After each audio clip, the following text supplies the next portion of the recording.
Good morning, everybody.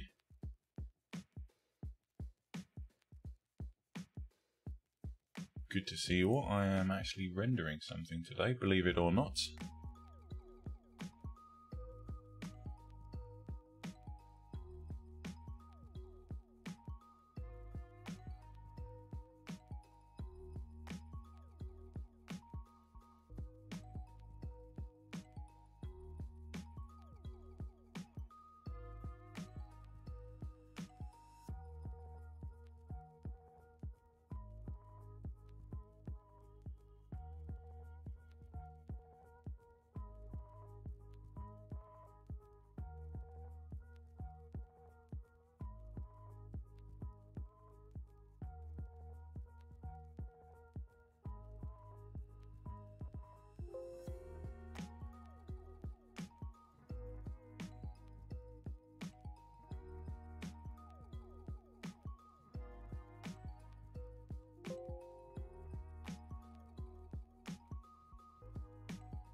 Go, right, okay.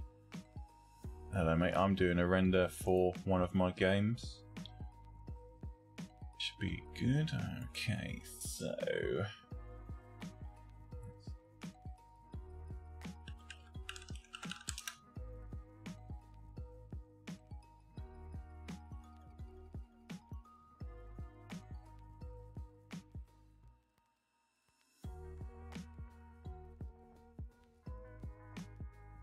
how you doing today? Good?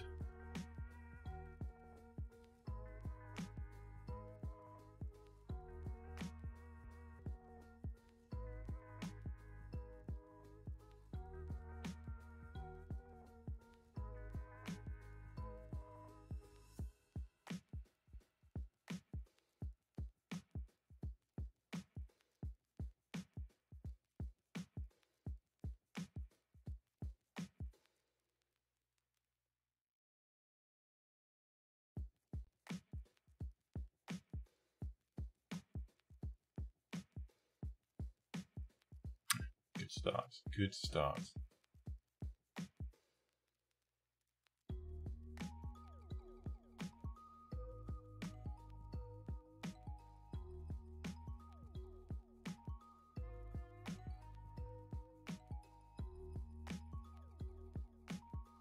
Oh man, that sucks. That sucks. Captive audience, then, you could say.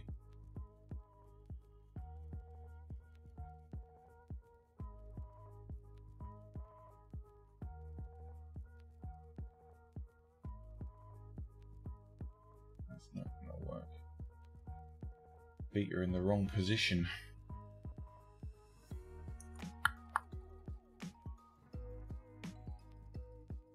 Oh, that.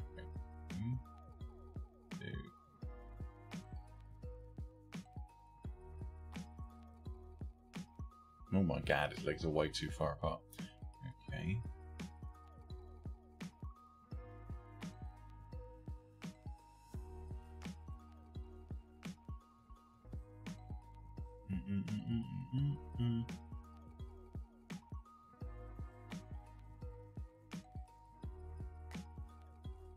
If I can apply this pose to him.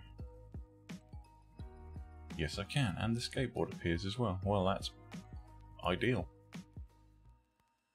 Move the skateboard a bit further down. Not just doing a kick flip, he's doing a tray flip. Means that's going to go around there a bit. Nope, that's the wrong way.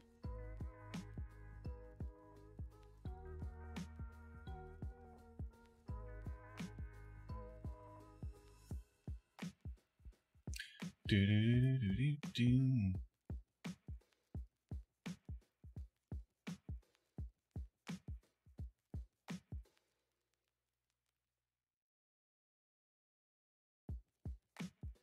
Right, I need to move him up because I'm in the floor at the moment, so up he goes. Alright, that's better.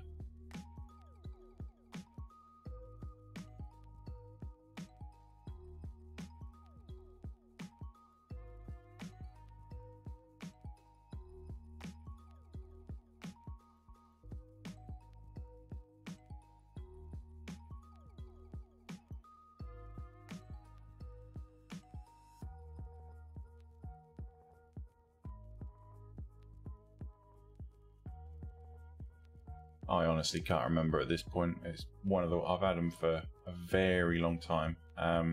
There's quite a few skateboard products on the store, from what I recall.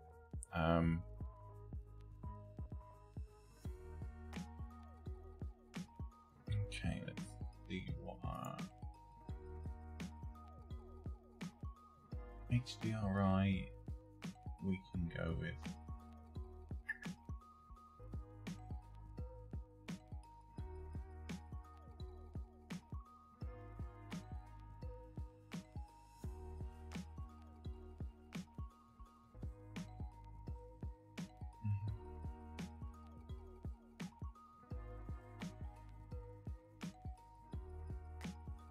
Our environment. Browse. HDRI. Thinking I want it to be sunny, but I want it to be in a slightly more urban location than usual. Right, this one, I have no idea what it's like. I can't remember. So many HDRIs to choose from.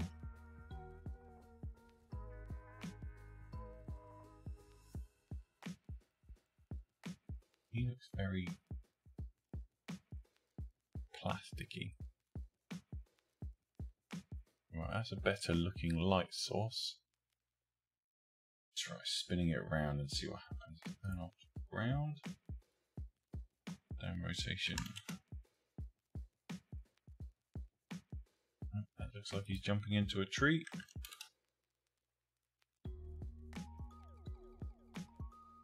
Light's on the wrong side of him now.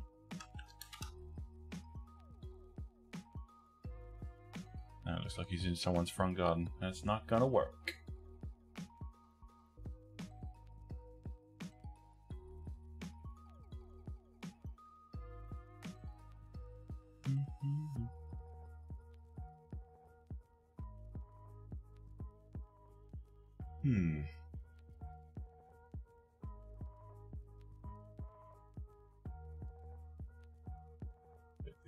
See what this one looks like.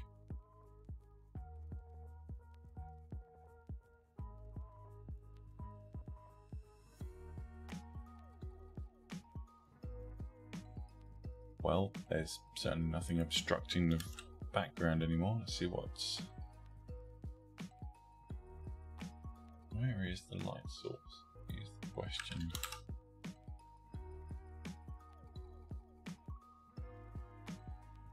No. Nope. Sure, the HDR is lovely from parallel, but from below it looks good.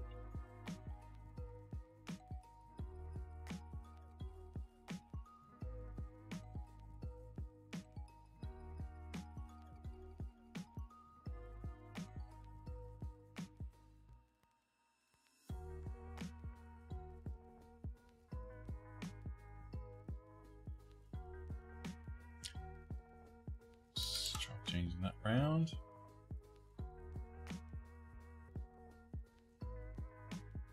Right, going to there. Excuse me. That was the wrong way. That was the wrong damn way.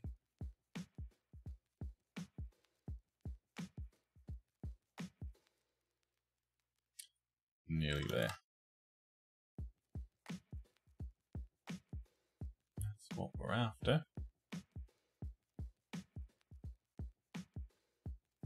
Find a good camera angle.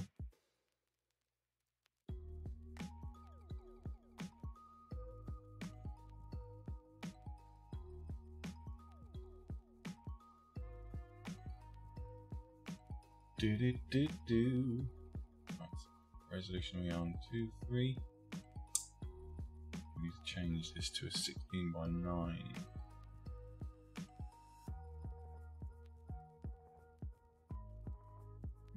Okay, 1,000 pixels across is a bit crap. Let's try 3,000.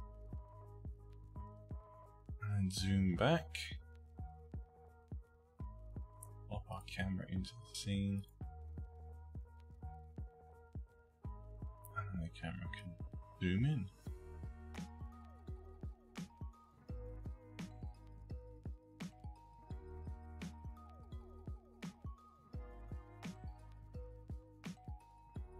She'll do. She will bloody do.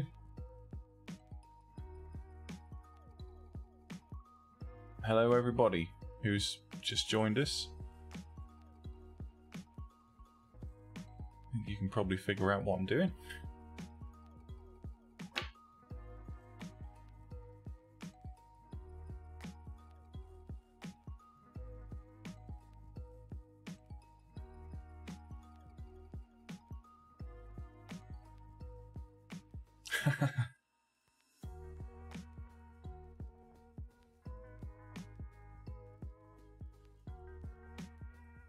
Bloody hell, that didn't take long. RTX 3080, ladies and gents.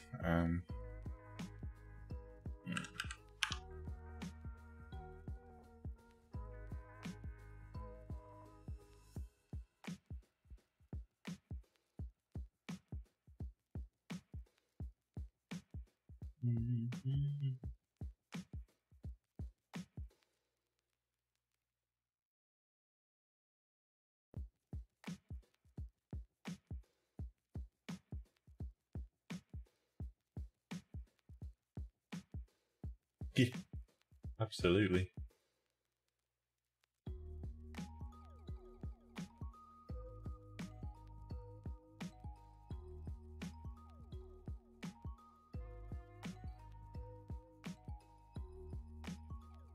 $2060 still a good beast though. Still more than capable of handling anything that most AAA developers can throw at it.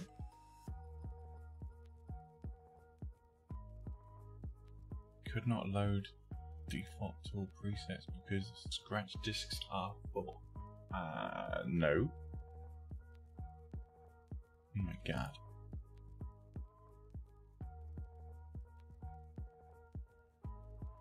Alright, I see what's going on. Let's just give it a bit of a boost.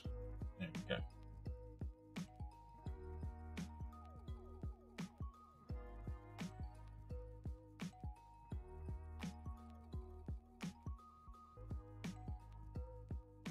Yeah, if you're patient and you've got time. A 1070, I was using a 1070 Ti this time last year. I've only had the 3080 since Christmas. It took me 3 months to get it. I ordered it in September. So I ordered it 11 months ago, got it 8 months ago.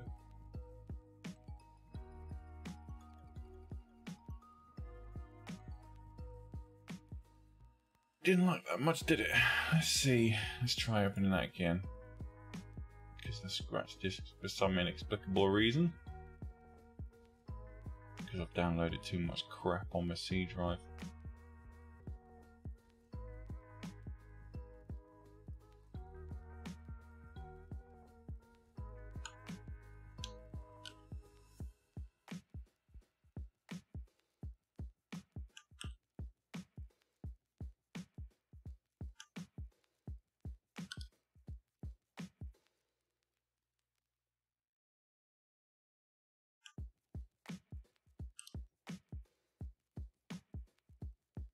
Alright.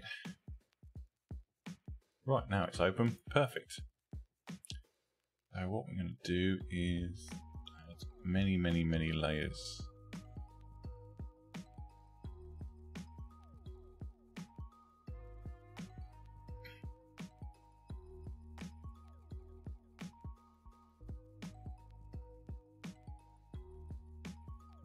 Make it look like the sun's behind him.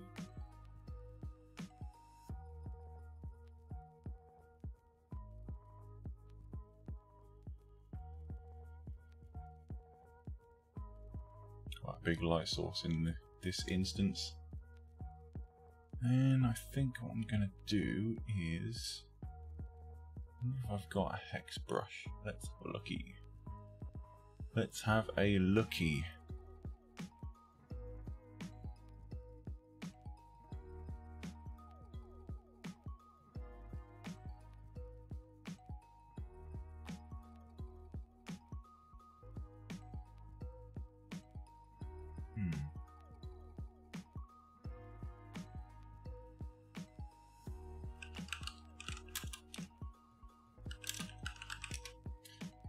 Let's have a look.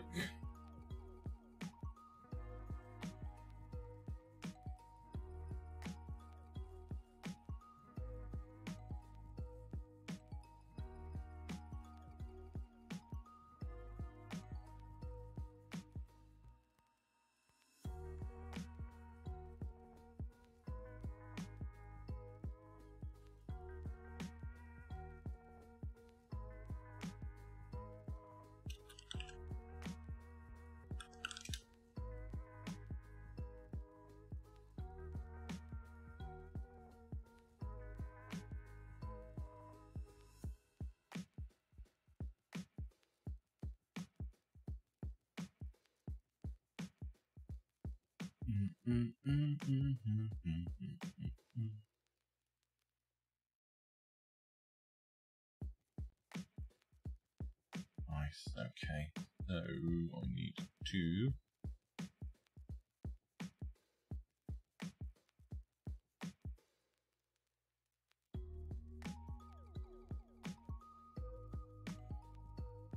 into there. Piss off, WinRAR.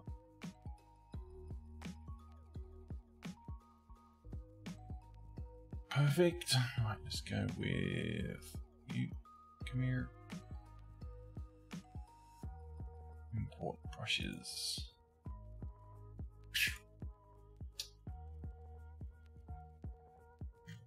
Cat. That one. And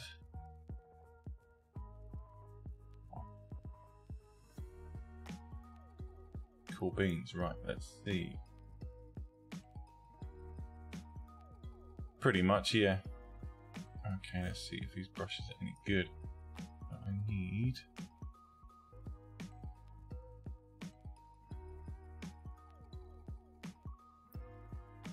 that one.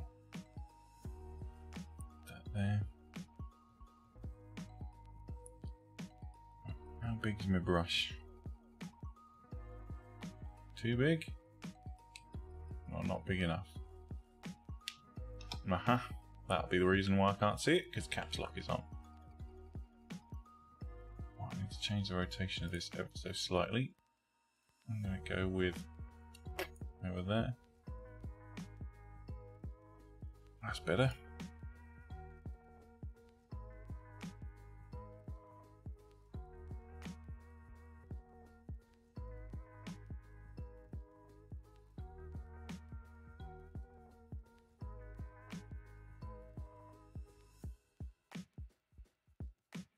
Something along them lines. We need red. We need green.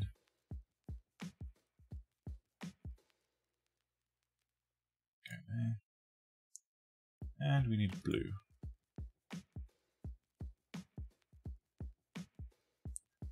And then back to white.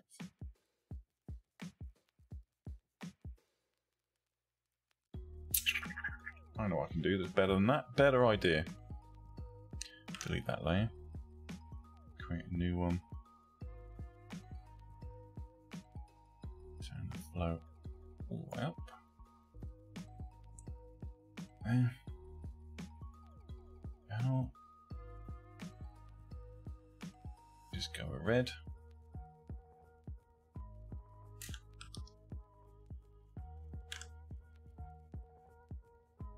And then we'll switch to green.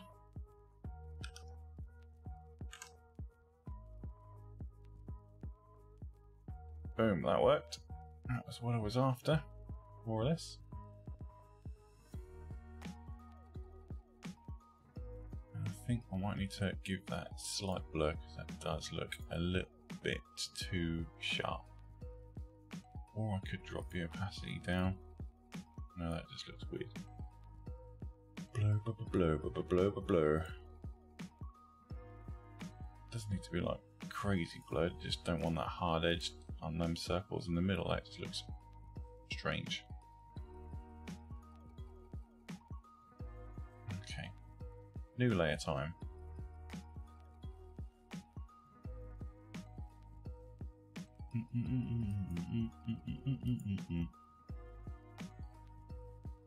What am I seeing? What am I seeing here, folks?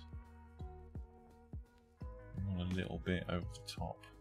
I might have to do some jiggling around.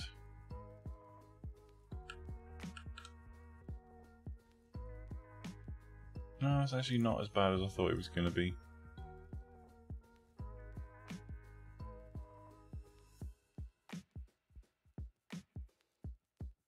I wonder what would happen if I had a light leak, perhaps.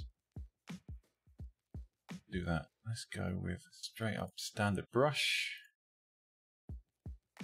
Not quite that big, that's a bit over the top. Go white. Now orange. Now yellow.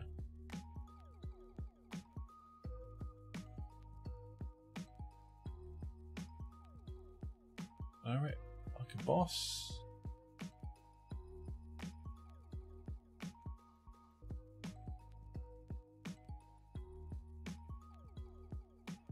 And switch the opacity down. Let's see what happens if we switch over to soft light. Will that have a similar effect? Yes, it will. Do do do do do do do. Looks alright, doesn't it? Looks okay. Could add a little bit more realism to it if I Control J that layer. Which channels go with red. Left 1 pixel. Green. Go right 1 pixel.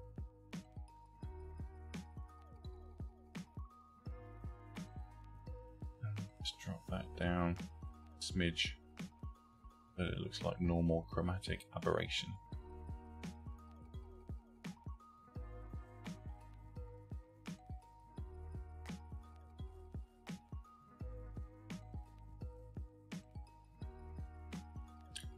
Does this layer need to be moved? I think maybe. So that the lens flare is in a more appropriate place. Kind of there.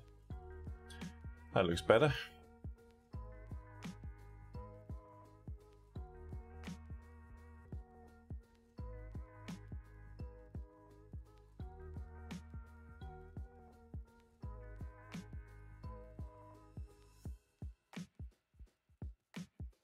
Oh, what do you think, guys? Is it working? Does it look good?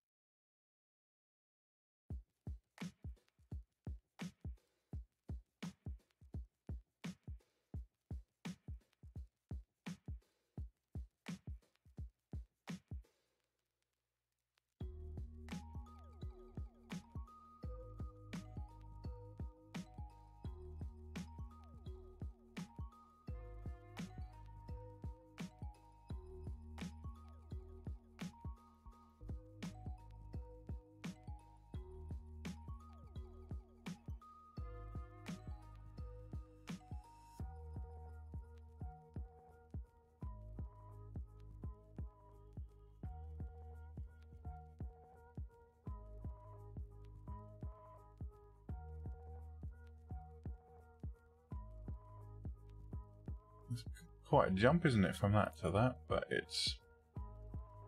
that's the difference that doing post work makes, really, isn't it?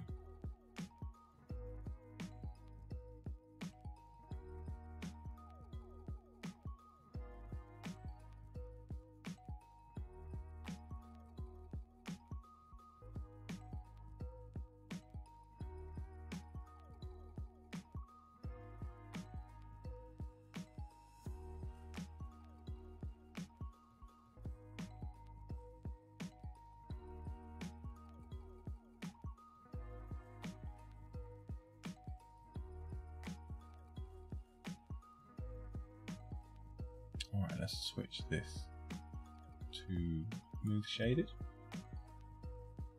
Jump out of this camera.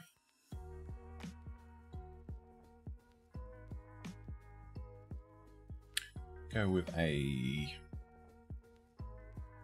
Right, I'm actually going to have to load an environment now.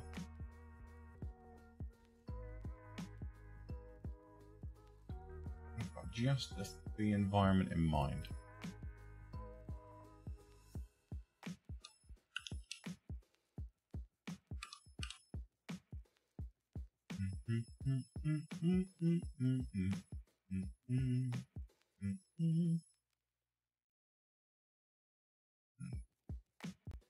This is the one. It's loading. This may take a while. May not. Who knows?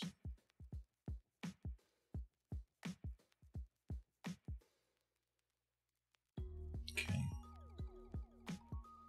He's clipping on that building, so we'll just move the whole environment that way a smidge. Go with that.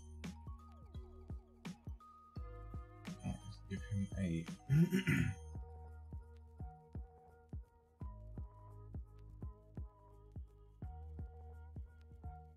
go with this. May add another skate. Yeah, it did. Added another skateboard to the scene, so we can get rid of that one.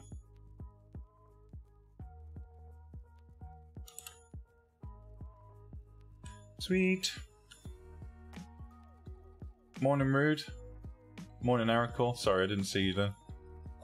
How you both doing? All good?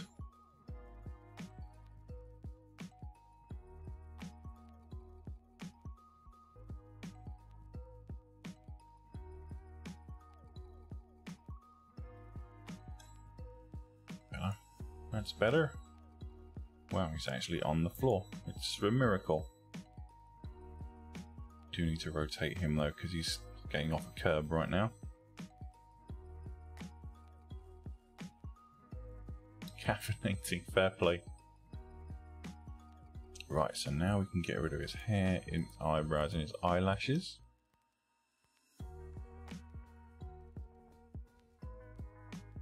I think we'll get rid of it from the neck. Lou, why is it not showing me his neck bone? Let's try again. Oh, it's throwing a hissy fit. Right, let's try that again. Very neck, there we go. Right, let's get rid of everything from the neck up.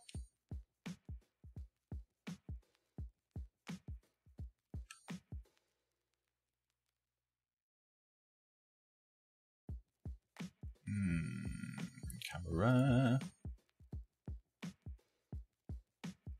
Alright.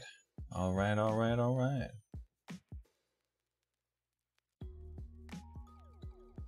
Right, let's see. Does that look okay? It looks okay so far.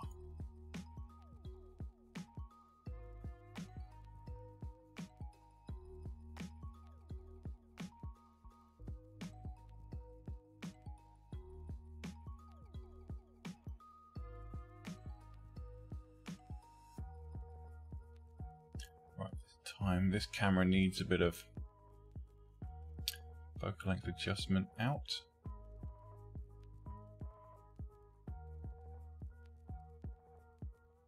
Probably not quite that much.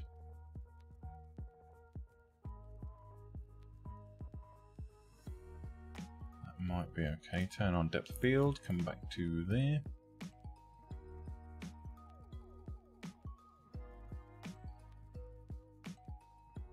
He's looking at his feet.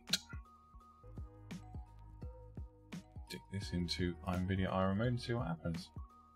Nice lazy Sunday, that's what we like. What we like to hear. This may be a dramatic change of look from the last image. So we will wait and see what happens. Yeah, it's like mega dark now. That's fine. Let's have a look in perspective view. The lighting is still there, but he's now in the shade of a building. Let's switch the light source around a smidge. Doesn't really matter now because we've done the first shot. The one that the light source was massively important. So I have Dash Studio to catch up. Try 270, see what happens. Better.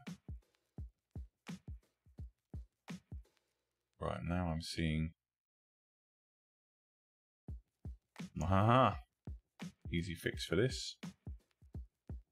Probably shouldn't do it in NVIDIA IRA mode, but screw it. Close that. Click on that.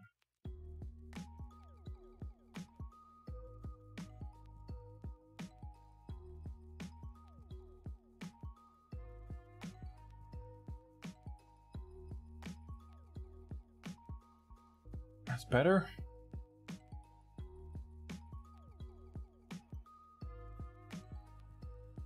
Now we can play with the light source a little bit more and see if we can get something going. Actually, if I stick that back to 60 and see what's happened. Oh, that's definitely not what we want. No.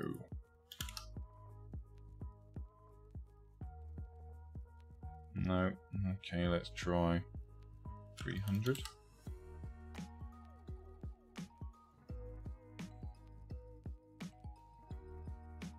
Better.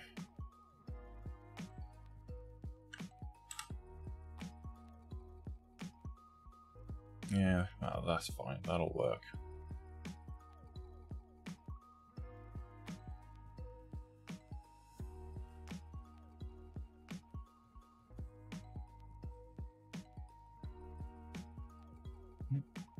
That'll be my fans kicking in. I don't know if you guys can hear that or not, but my GPU fan, CPU fan, and all my other fans, many fans that I have in my tower case, have all just come on.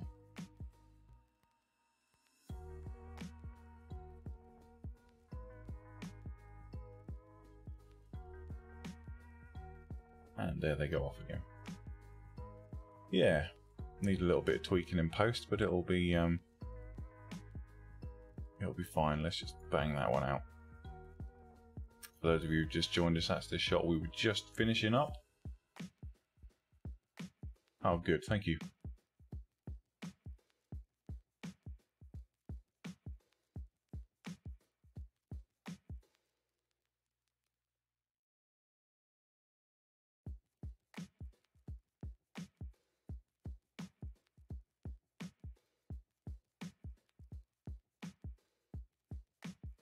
See how many renders, how many iterations this one takes. Kind of weird seeing a brick weave pavement. I don't know if you guys have them in the States. We don't really have them in the UK. Well, certainly not. They're certainly not common. Let's put it that way. Most of our pavements are just made out of tarmac.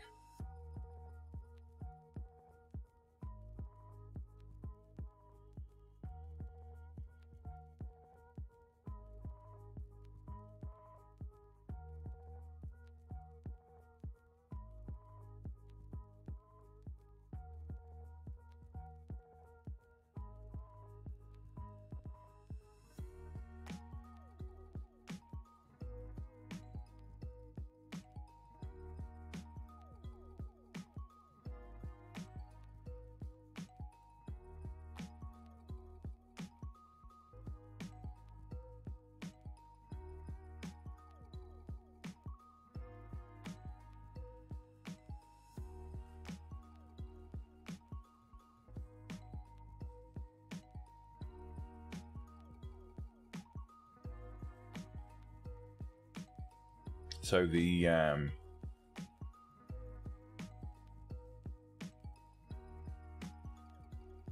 yeah, that makes sense. Yeah, like in pedestrianised areas, like in town centres and things like that. Yeah, we have some places have brick weave, but yeah, like sidewalks or pavements with it on is pretty rare. It would be pretty expensive, knowing how much brick weave costs.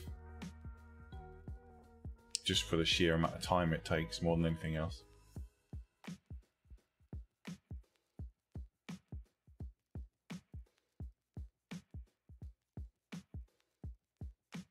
So the finale of the Let's Code season went live last night, and the download is available for the code on thundawn.com. I don't know if any of you guys have had a chance to watch it yet or do the download or anything like that, but it's probably I haven't done a download with any of the previous Let's Code seasons, so that's already an improvement. But with the demonstrations that I've done on how to utilize the engine,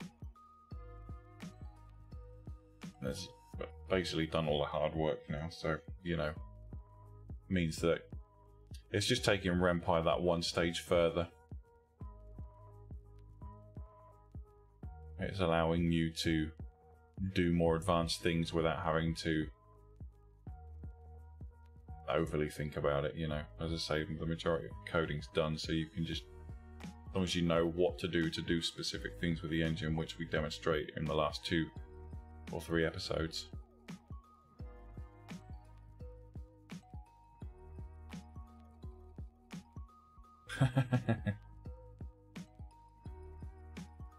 Yeah, so coding's not for everybody. I'm getting a lot of people lately, and this is not meant as a dig at those people.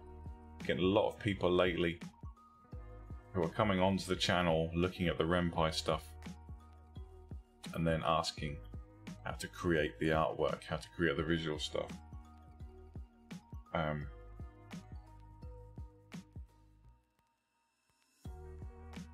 So I don't know where those people are coming from in terms of, I'm assuming that they're not coming from, well, there's been a couple of people who've asked about using RenPy to create AVNs and then asking how to create the art assets, which is interesting. Again, not having a dig at those people by any stretch of the imagination, it's just interesting that people have found RenPy but haven't been exposed to Dev Studio, so they must be coming fresh out of the box, which is great because it means I'm attracting newer people. But it's interesting to me, like, think about these things and analytics and things like that, where people are coming from, because obviously we all know where the majority of people that come to my channel are from or are coming from.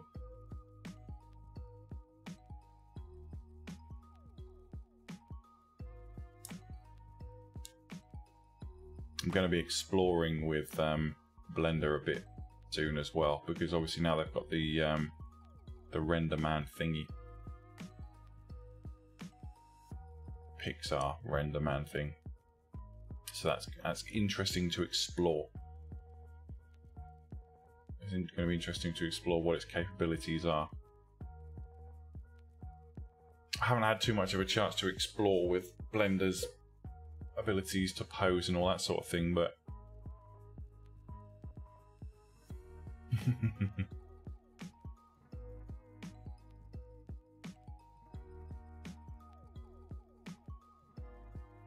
but potentially if Blender, I think we talked about this in the last live stream as well, if the Blender Foundation can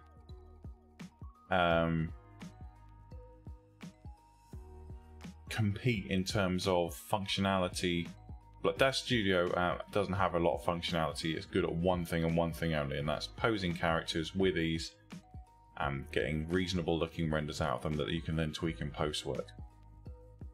But Blender has huge advantages in terms of its functionality, because you have the ability to create your own assets in right down to every single vertex, texturing, vertex, vertices, edit. You know, it would be no competition if Blender had as wide of a reach in terms of like assets.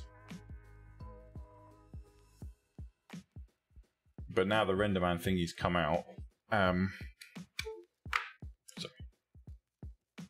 that's a step in that direction, I think. I think learning Blender is prudent at this point.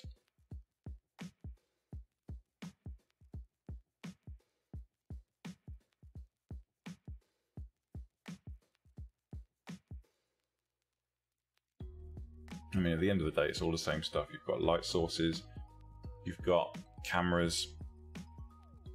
If you can pose your characters easily, you can create your own scenes. I mean, imagine being able to use Dev Studio's characters, and this is hypothetical. Imagine being able to use characters like Dad Studio's characters and clothing and hair, but also with the ability to create your own geometry in the way that Blender and Maya allow you to, so that you can actually literally build your own scenes from the ground up. I know a lot of my videos have been workarounds for that, you know, creating scenes out of geometry in DAZ Studio or creating modular geometry in Blender and shifting it across into DAZ Studio. But if Blender actually create the ability to work similarly to DAZ Studio, they'd wipe the floor with DAZ Studio. It'd be a game over.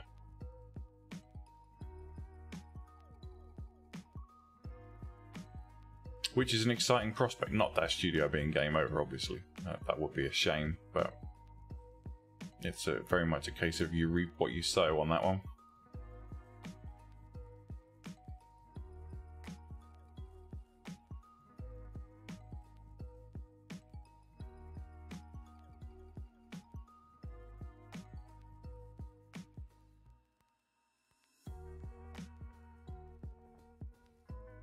I mean, you look at the way that the state of Blender at the moment, it is now in the stage where you can do Pixar level animations if you get the plugin. A camera. I honestly haven't tried. Blender has its own cameras, so I would imagine it's probably possible.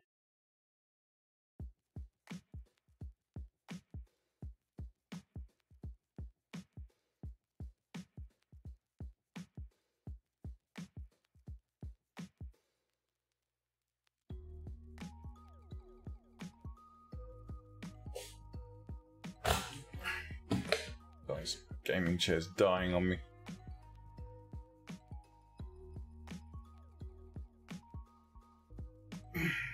Whoa.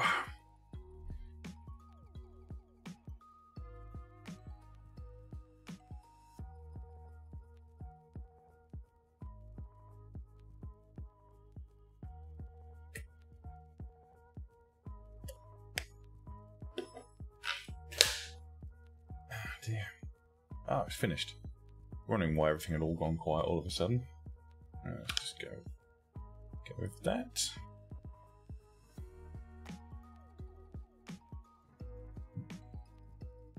Yeah, I mean, I don't understand why you'd want to, Toma. As I say, Blender has its own cameras, so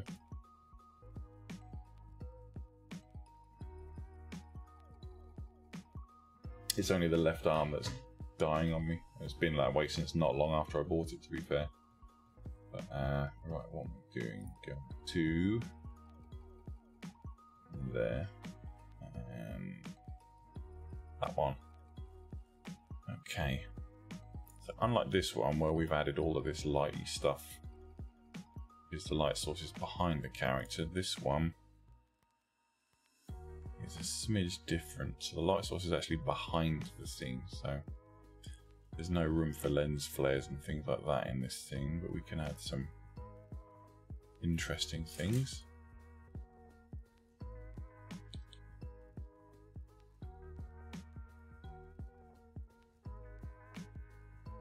Oh my god, that's the wrong layer. Sort that out. Let's undo that brush stroke and do it on a new layer like we were supposed to in the first place. Opacity of that down a smidge. Oh, having some debris or something. Oh, do you know what? I was watching a what the hell, what? I was watching a YouTube video about a game the other day, and I'm generally quite a patient person. It has to be said. I'm you know, generally speaking, I'm not easy to wind up. I was watching this video. This English guy, English speaking native, and there were two words he kept saying wrong, and it was just like after 5 minutes I just had to turn off the video. I was like, I'm sorry, I can't watch this. He kept saying debris as debris, which is like, and he also kept saying melee as melee, another word that winds me up, without wanting to sound like a grammar fascist.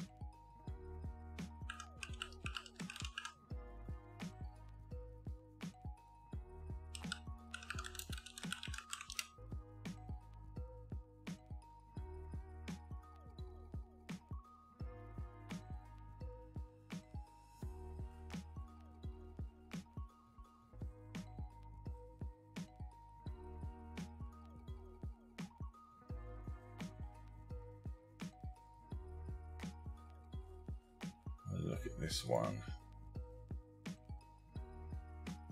Well, it's clearly not a friggin' transparent PNG, is it? That's a JPEG.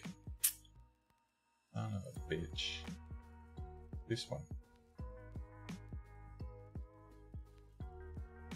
Also a JPEG. Goodness me.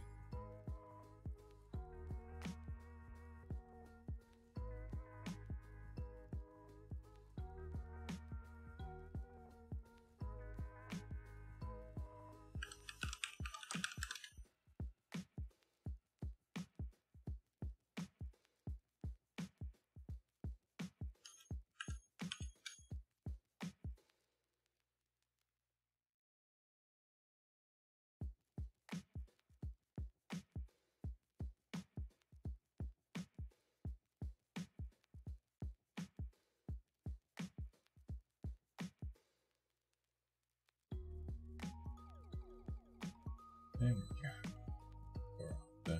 Drag that over.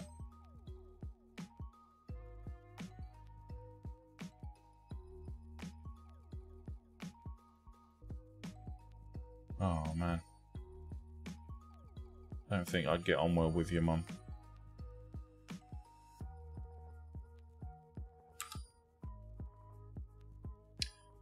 Do a horizontal flip on that one because there's more debris over that side. Mask it out because there's not going to be any on his chest unless he's been a very dirty boy.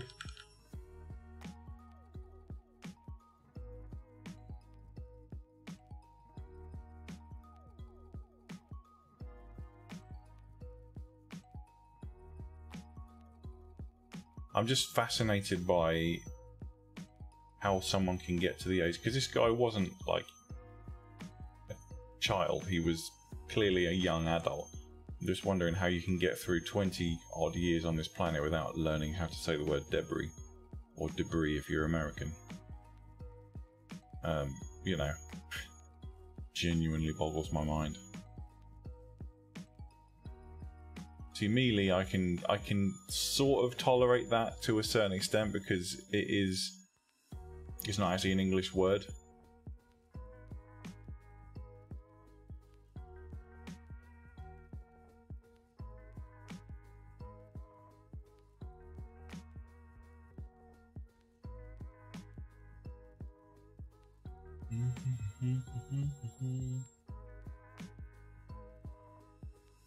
What else am I thinking about here? What am I thinking? You've got a little bit of debris, a little bit of dust, I should say, in the scene. You've got a little bit of a burnout in the top right-hand corner where it's brighter over here than it is over here. I suppose I could darken this corner a little bit.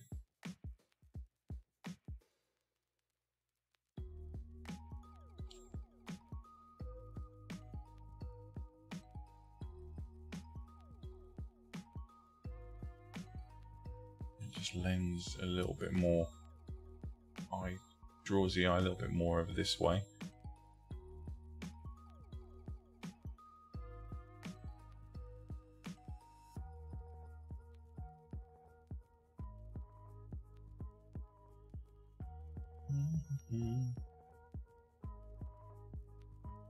I feel like I need to brighten this area a smidge.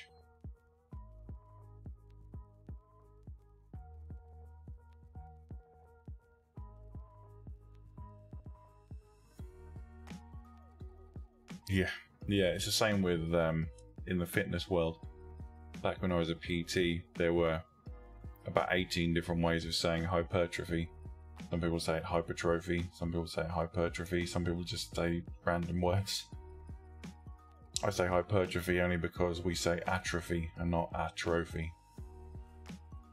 So being the opposites, you would pronounce the trophy a bit the same, but again, personal preference, I guess. Right, let's just go change like this.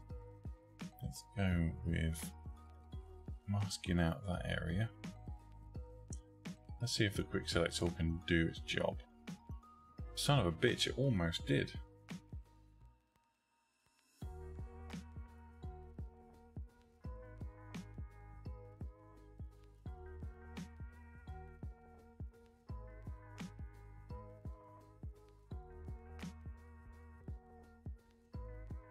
Oh, here we go.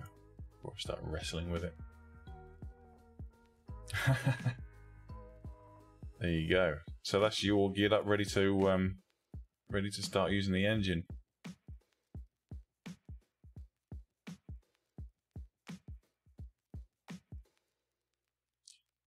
Exposure, exposure. Where are you? There you are.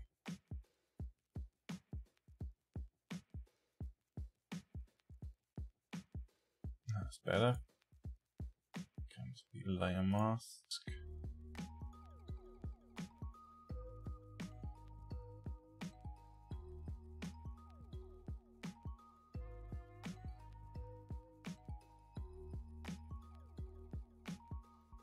Yeah, yeah, quite.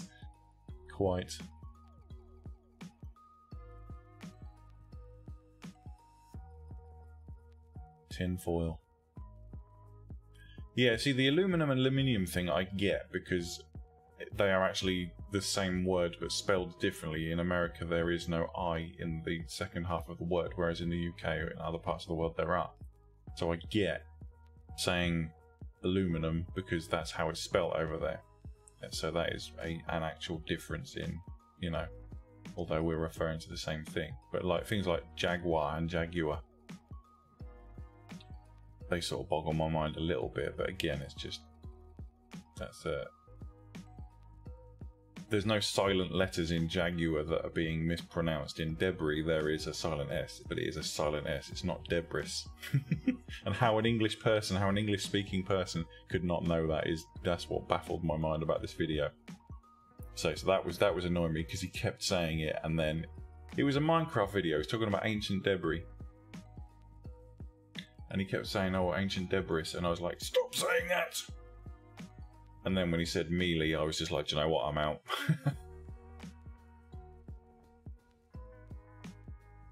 Ah, there you go. So you've been watching. So yeah, this is a similar engine to Season 2, completely different to Season 1. But yeah, this is the first kind of full package deal kind of thing. You can download the engine from thundawn.com. and just start populating it with content if you so choose. But as I say in the video, if you haven't, I know you have, but if you know people download the engine without having watched this video season, so they understand how it works, then they're not going to get very far. So you know, I don't know. The download's there anyway, so it's up to people what they do with it. They can, you know, use it straight out of the box, or they can bastardize it. It's up to them. Yeah, coupe and coupe. I never really, because we don't really refer to things as coupes and stuff like that in the UK. Well, we do now, but we didn't used to. It was it's one of those weird things, you know. Growing up as a teenager, I was big into cars, and we never really used terms like coupe or anything like that. It was just, it was either fast or it wasn't, you know. All of my mates, all of my friends had XR3Is and things like that. Great little cars. Worth a bunch now. Like if you find an XR3i in decent condition, but they're just, compared to modern cars, they're so slow. You think back in the day they were like, wow, this is really fast. But a friend of mine's actually got a functioning XR3i. Took me out in it, and it didn't live up to my memory, to my nostalgia.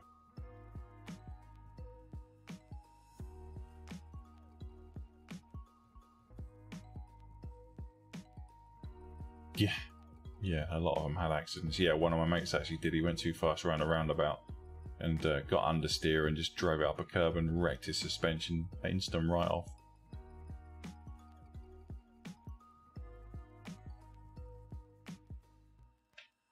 Yeah, I didn't bother with the music management side of things. I have actually got a music management bit of Python code in my game, only because I felt like audio was probably pushing a little bit too hard in terms of a Let's Code season. But I use XML files quite frequently. I don't in the current engine, but I know people have asked me about doing them, so I might do a video on using XML files at some point, purely because it can be useful in terms of, if you were, there are games out there like 7 Days to Die, for example. Now, not everybody can code in that specific language, so having an XML file with items listed enables people who don't necessarily know how to code to add items to the game for their own DLCs, their own mods or whatever. But Python code is fairly simple. Yeah, I mean, DMC is really hard to do with RenPy. Really hard to do.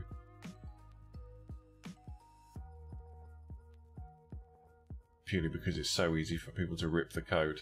But yeah, if you put it in JSON files or whatever, then it makes it a little bit easier. But I suppose one of my things I've been saying for a long time is, as soon as you upload something online, someone's going to rip it. It's just the way it is. I guarantee you, if I was to release one of my games out to the public with a bit of copyright protection for patrons only, within a matter of hours, it would be on the piracy sites, available for download without the copy protection on it. So I just figure, you know what, let's just aim for the kind of people that are going to steal the games are not the kind of people that my games are aimed at. So I'm aimed at the people who do want to, and that you just got to focus on your audience. Focus on the people that you do want to play the game. There's always going to be someone who's going to try and steal your shit. Unfortunately, it's just the way it is. I mean, you look at Black Widow, prime example, Black Widow. Black Widow was available to download online, as a torrent. It was available the same day that it released in the cinema, and it wasn't a cam rip. It was the 2K video file, perfect quality kind of thing. That's obviously, it just shows you how hard it is to protect copyright material these days.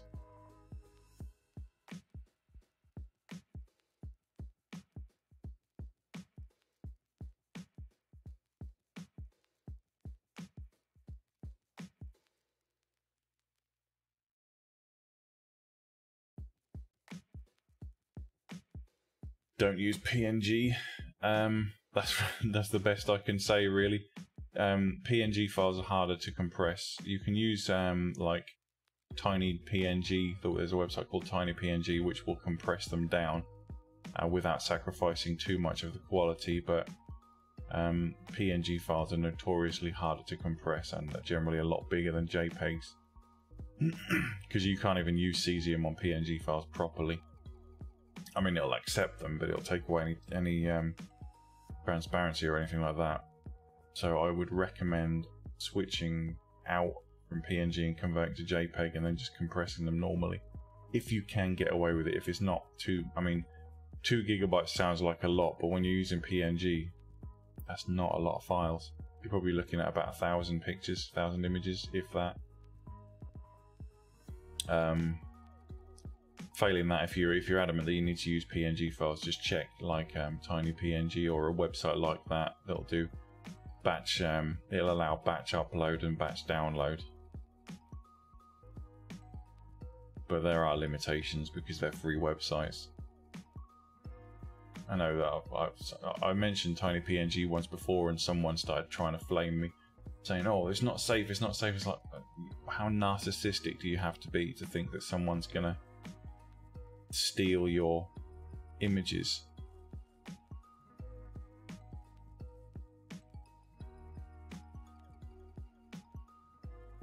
Yeah, conversion and compression are two of the major things. And sometimes you can get away with doing it after the fact, but I would generally say try and render. If you need transparency, then obviously use PNG, but if you don't need transparency, try and stick with JPEGs. I'm doing PNG right now only because I forgot to change it, so you know.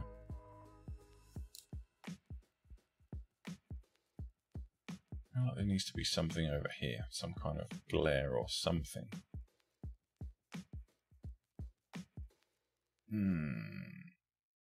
Let's have a look. If I just add a little hint of white there, drop that down. Got kind of a summer haze effect going on. So now if I add a really subtle, that didn't work. That's, you have to choose the color as well as the RGB.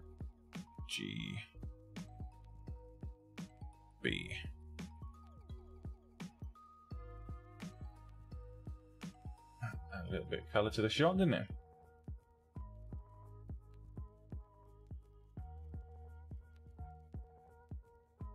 Drop that down, make it a little bit more subtle, not quite so in your face.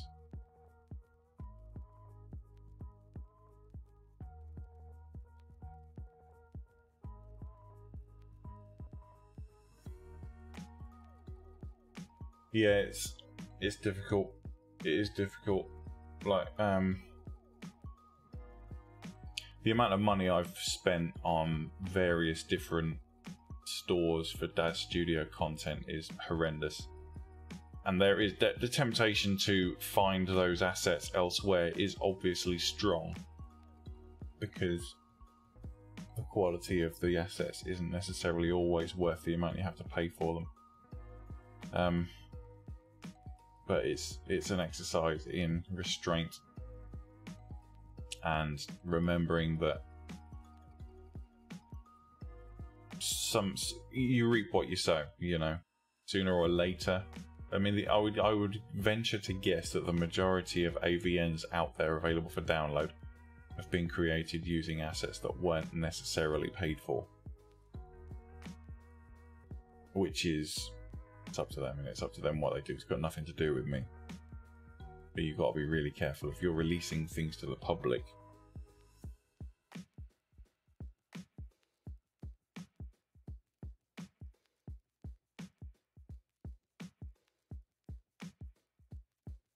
Well, yeah, well, Aracore raises an interesting point, and that kind of brings me back to my statement earlier about looking forward to when Blender is able to take on all the same functionality as Dash Studio has, because then you're in a better position to create your own assets. I mean, if you start using HD characters in Dash Studio, you're pretty much boned unless you somehow become a published artist, because you can't get the HD morph tool unless you're a published artist, and even then you are like massively restricted to how you can use it. So once Blender is able to do that, and I say once because I'm pretty confident that that's the way they're going to go, then it'll make creating your own assets a lot easier.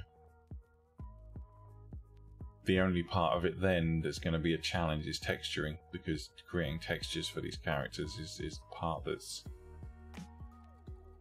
sets them apart from each other. Like you look at characters that individual content creators make.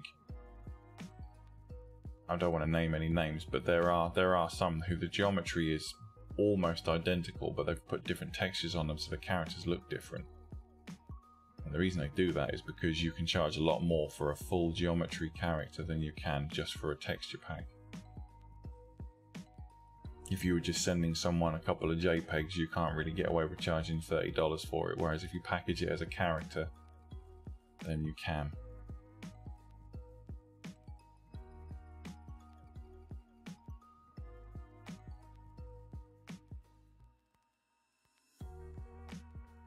Ren'Py archives are just... A Ren'Py archive is going to stop someone with absolutely no clue what they're doing from ripping the files, but anyone with a mind to do it will be able to do it in minutes because the tools are all available.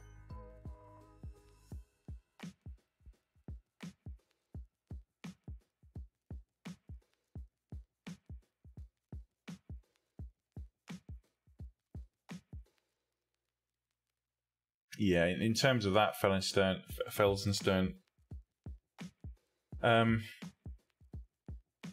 you're fairly safe in that regard, because if you've included the music and the sound effects in your game and you're licensed to do that, and somebody else rips them and starts using them, that's not your fault.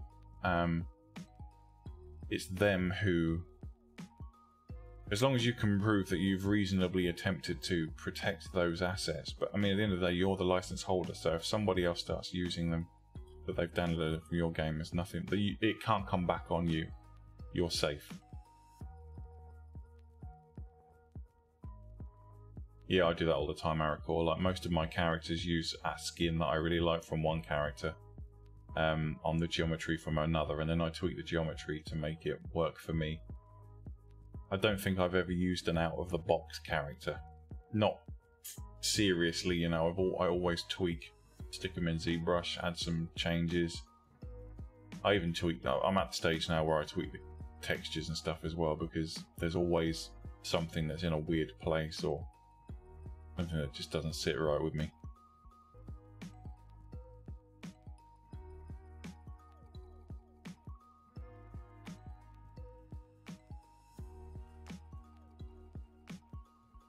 Yeah, you'd be safe. There's nothing that like the copyright holder could do to you, because somebody's taking it upon themselves to rip those things. If you're putting them in a Ren'Py archive, you're safe in terms of like licensing and all that. I'm still seeing people trying to use the characters from the old, like, I don't want to say the original because they're not the original, but the older AVNs from a few years ago. You know, like I was doing it in my live stream the other day for a joke, last week for a joke. But yeah, there are people out there still trying to recycle those characters because they believe that the characters are the things that were causing those games to be popular. Sort of missing the point. There you go.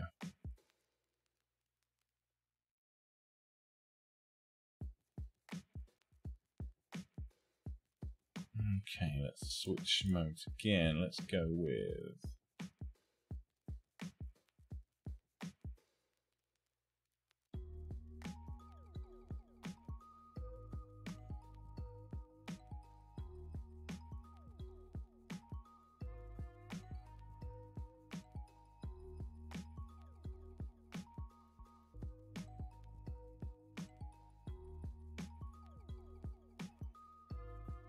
the irony.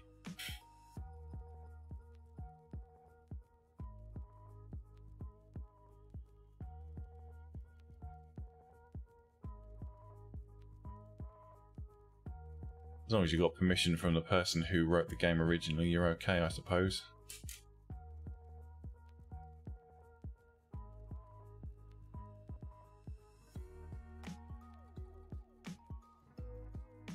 Right, there we go.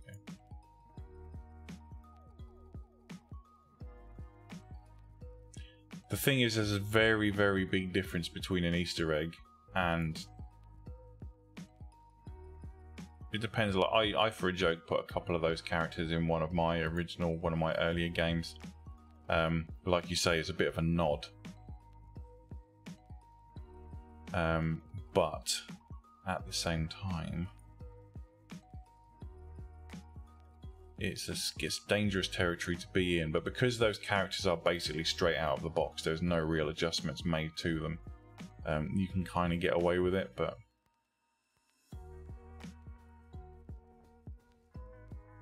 yeah, it's a very subjective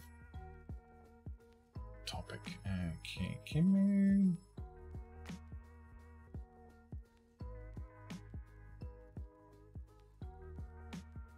blur out the front foot. Or maybe I won't blur out any of the feet.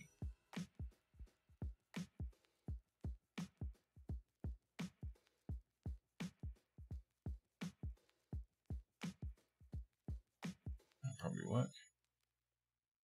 Or it could just look like crap. We'll find out.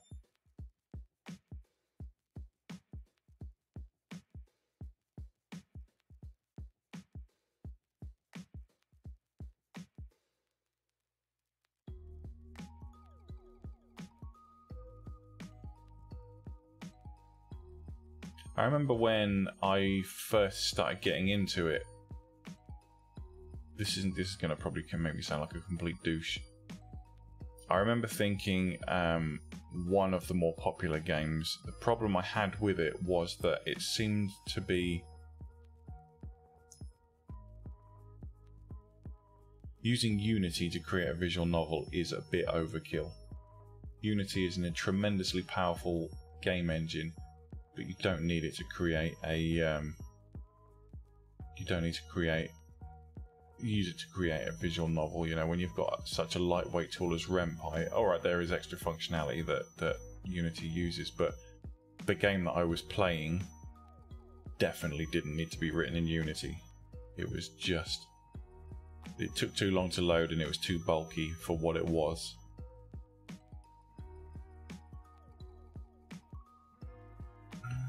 Just wondering if better off coming around this way, having a bit of middle ground in there.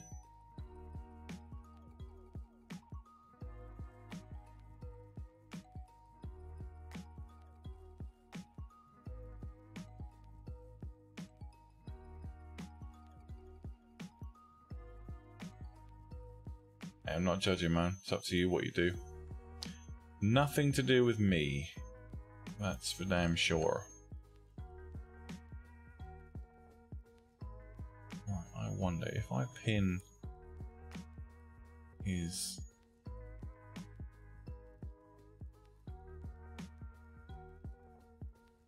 What bone is that? Pelvis. If I pin the left thigh bend...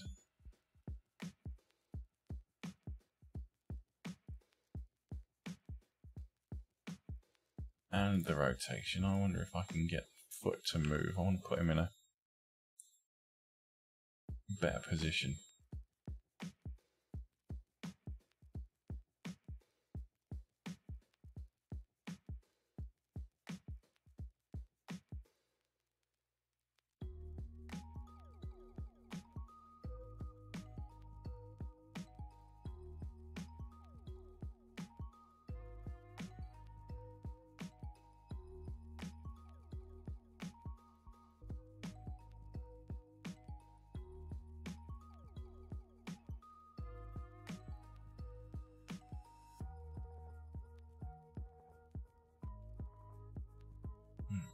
It's starting to look like he's actually skating now rather than just...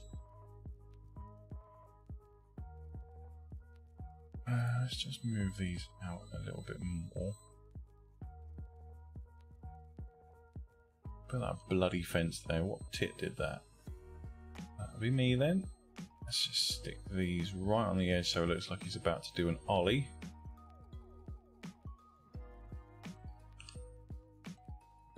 We can unpin his hip bone, leg bone even.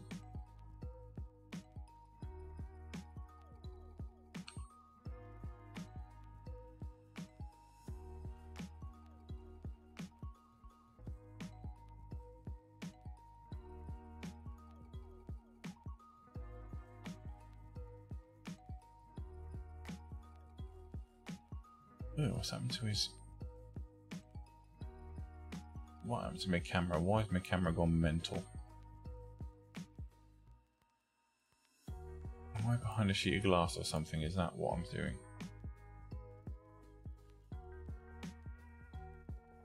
When it comes to when it comes to posing, I tend to be a little bit anal, just because I figure that's the one thing you really can't fix in post.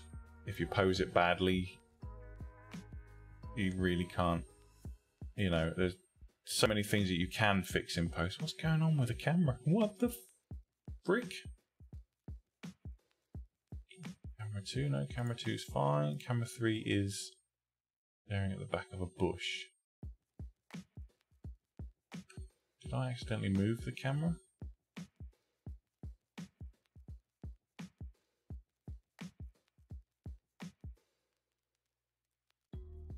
Yeah, you can fix a lot of things in post, like, you know, even poke through sometimes. But when it comes to like bad posing, like if the foot's in the wrong position or whatever, that you definitely can't fix that. But I'm just concerned that his toes aren't actually touching the board. I've never seen anybody skate with their heel on the board and their toes not.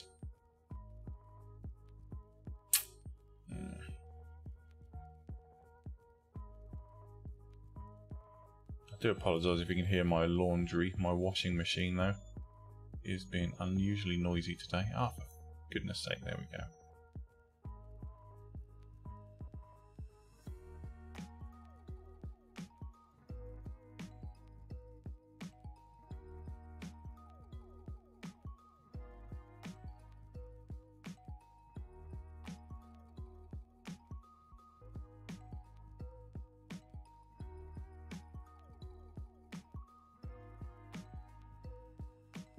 Switch back to texture shaded for a minute. I feel like I want to bend his front leg slightly. I'm happy where the toes are in terms of their positioning, so if I pin that,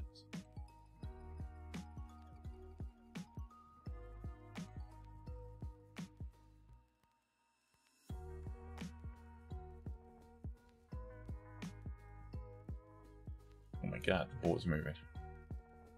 Alright, let's try bending this foot. Oh, that's the wrong way. Ugh. Right, move the parent bone first. Come on, switch on.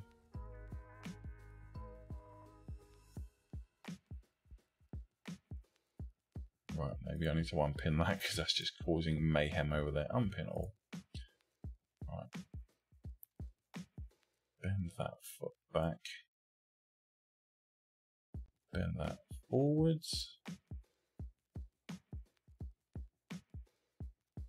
Go on the tippy toes.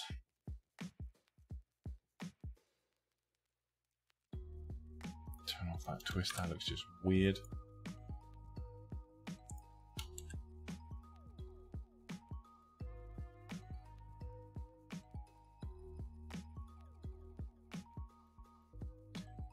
Yeah, if you're using D-Force, that does somewhat add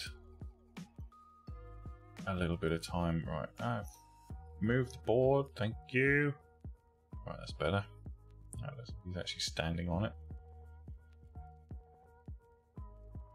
And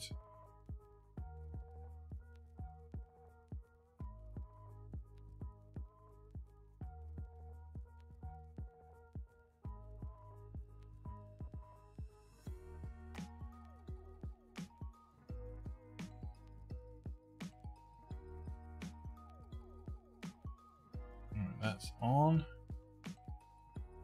Kind of looks a bit weird. I seem to have done some side-to-sidey stuff there that's caused some weirdness.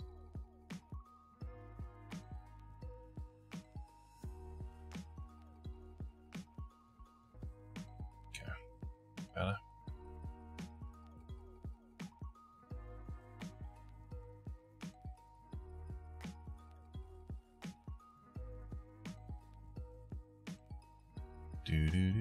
Oh, look at that. He's not touching the floor anymore. Oh my god. Boom, problem solved. It's clipping, but you can't really tell from the back where the camera is. I can live with that. Right, now it looks like he's actually riding a skateboard. Hey Joe, how you doing, bro?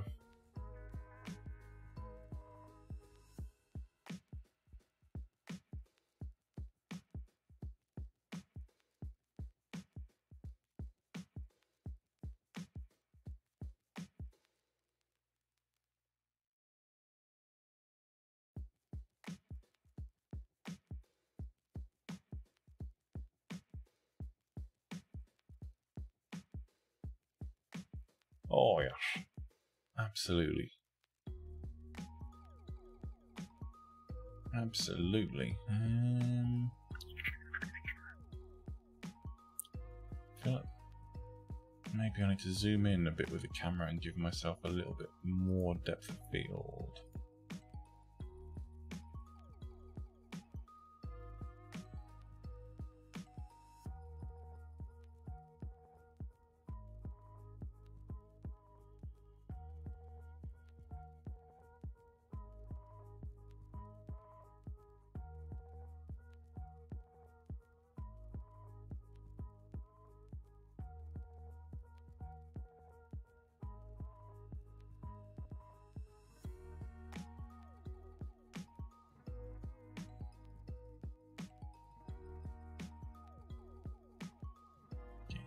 Getting there.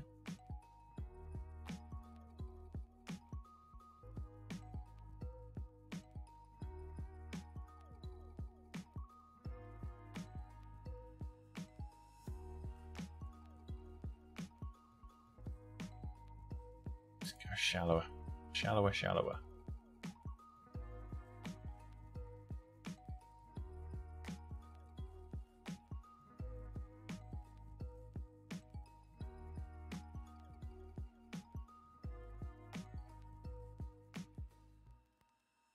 Screw it, that'll do. We can add some shears in post. Our studio is struggling. Probably because I'm doing 8 different things at once.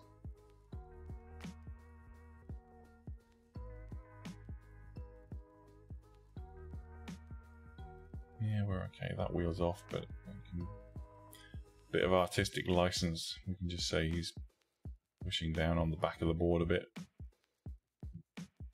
Excusez-moi. Right, I think these two are okay.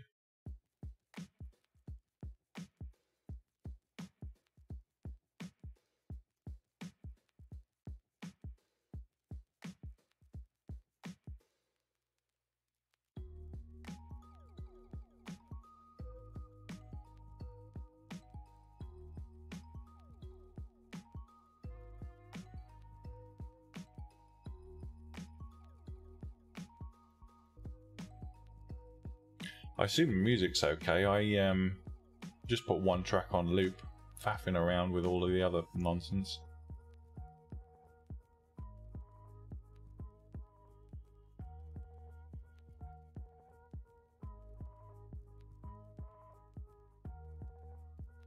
Yeah, it is, yeah. It is indeed.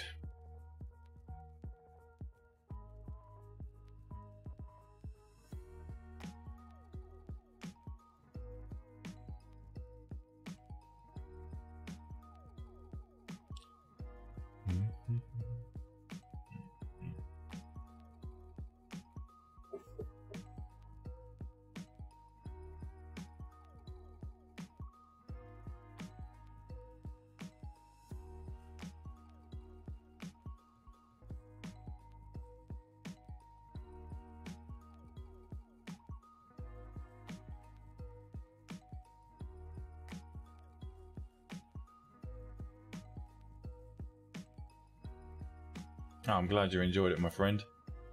Lots of stuff to unpack there, but you know, it's a solid engine. It's if you're creating a linear-ish storyline, like it's an ideal way of just making things a little bit more advanced than a standard click-through VN. You know, you can explore a game universe and create a lot more depth.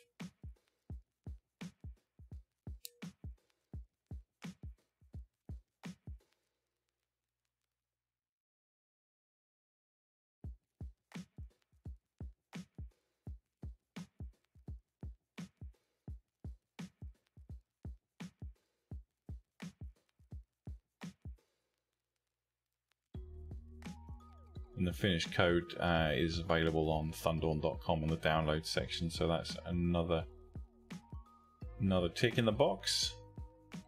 So if people want to just download it and try and use it, they can. I mean, I'd still recommend watching the videos, otherwise you're not going to have a frigging clue how to use it. But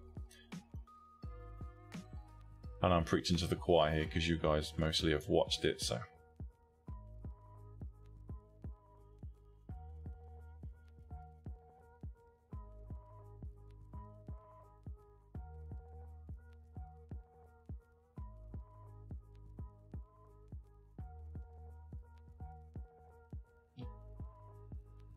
Yeah, carry on. Do what you gotta do, man.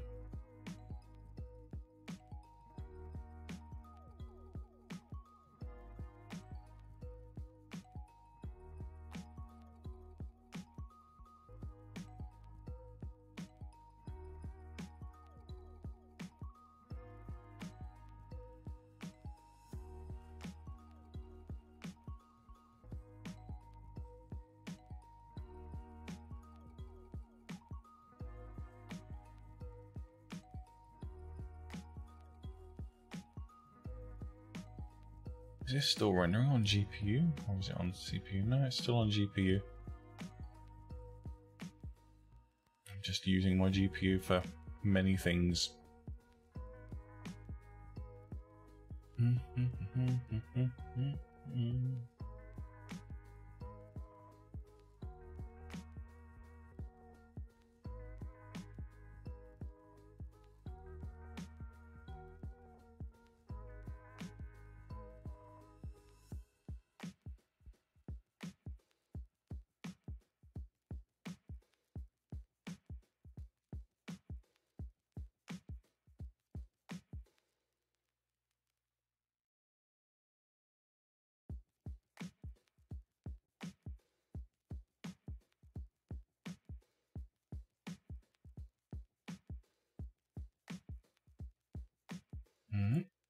Original with post work done.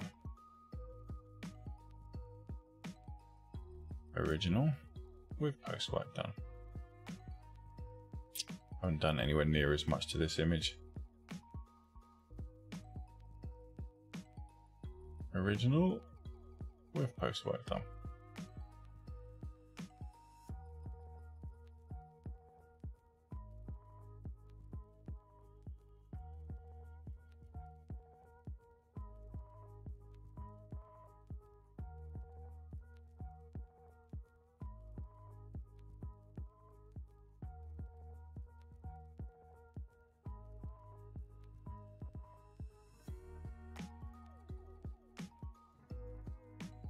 Hopefully watching these live streams and videos and stuff is helping to illustrate what I've been saying about you've just got to do post work on your images. It just makes such a tremendous amount of difference. Well, yeah, I will acknowledge that I do have an advantage in that respect. It's, yeah, can't argue with that point. But it just makes such a huge amount of difference in the output of the images. It can make images look so much more realistic. It's worth learning how to do. I won't do a post-work series on my YouTube channel on this channel, only because it seems to have a detrimental effect. But I will do more on my photography channel, so that people can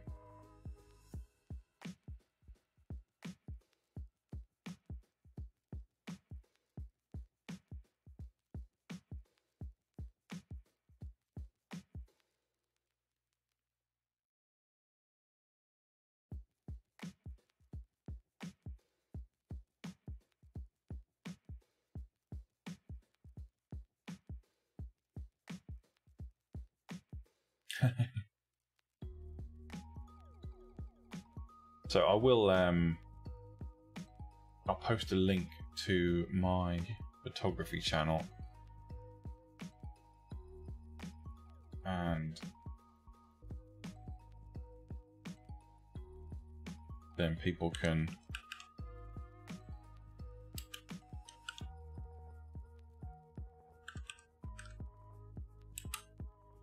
then people can visit the channel and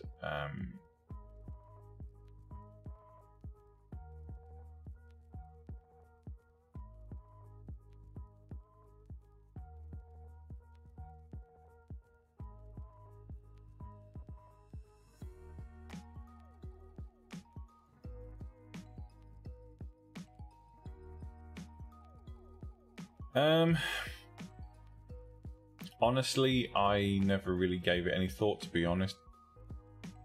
I kind of do it instinctively at this point. I'm sure there was a point where I learned to do it as a skill. There is a certain element of your brain's just got to work the right way, but I think anyone can learn to be a photographer. There's no doubt about that, because it is a very technical thing. Learning the exposure triangle, learning about composition. I think one of the key skills that you need to learn in any kind of image creation is to experiment and not be afraid to take risks. Like, this is a weird angle to shoot from, but I think the image works. I think playing around with the camera angle until you get what you want in the shot and making sure that it looks right to you I think that's a skill. I don't think that's a talent. But I may be wrong. I might just be one of those people whose just brain operates on that frequency or whatever.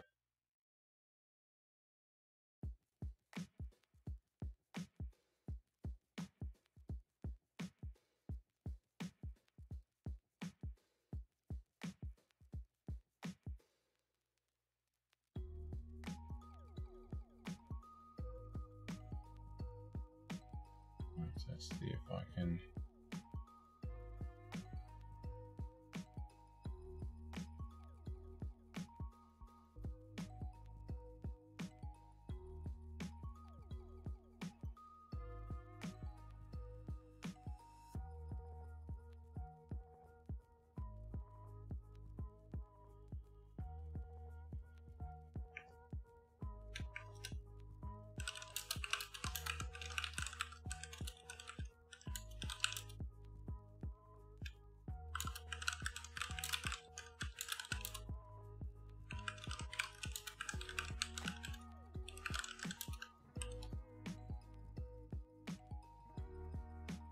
Okay, so I've just changed the channel, the live stream description. You might need to refresh your window, but I've put a link to my other channel in there, so that if you are interested in, I haven't got many on there right now, but I'm going to be doing more post-work videos for that channel.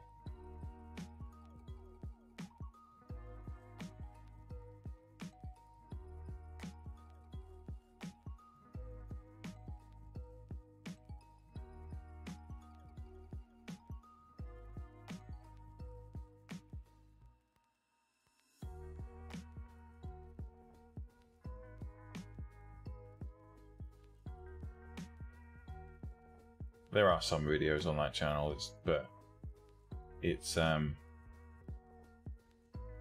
going to populate it with more stuff. But that is, bear in mind, that isn't just photography tutorials. That's like my personal channel. I'm going to put all the things that I want to do on there. So there'll be gaming videos, there will be relaxation videos and all that sort of thing that I do as well. But yeah, there will be plenty of post-work and stuff on there. It's just not. I kind of wanted to put them on this channel, but every time I do anything Photoshoppy on this channel, I get like 3 views and a load of people unsubscribe because they get fed up. It's like, right, fine.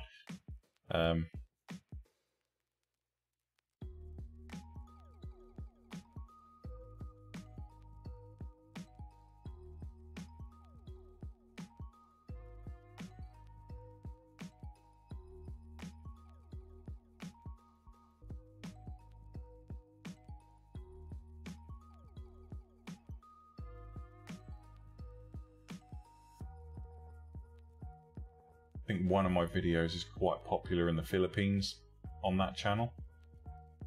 Got almost 1 million views, which is mental.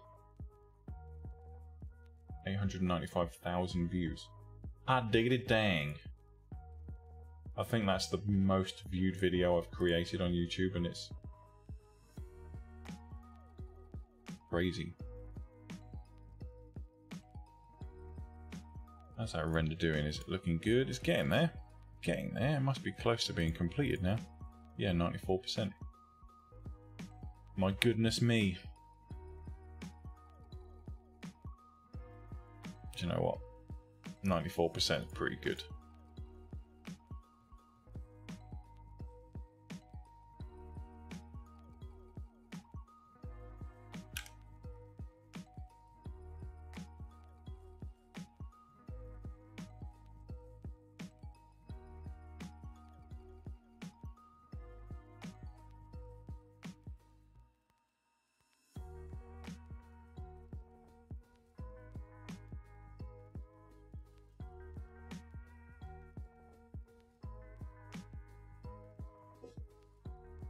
I think what Arakor was saying about it being photography skill set is a toolbox that you can reach into. It's a bit like sculpting, in that you can have all the right tools. And photography is the same. Don't get me wrong. Like, I know a lot of people who they've got all the gear but no idea. And I've taught some of them. They've come to me for tutorial days, and I've spent a day teaching them.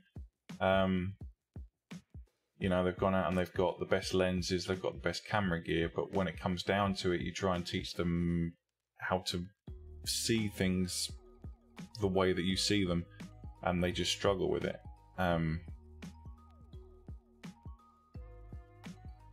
Different people, different folks have different strokes, different people are good at different things. You might be really good at rendering, you might be really good at coding, you might be really good at writing, you might be really good at running the development business, you might be really good at marketing, but it's extremely unlikely that you'll be good at all of those. I'm terrible at marketing, terrible. I'm terrible at a lot of things, but rendering and coding I can do.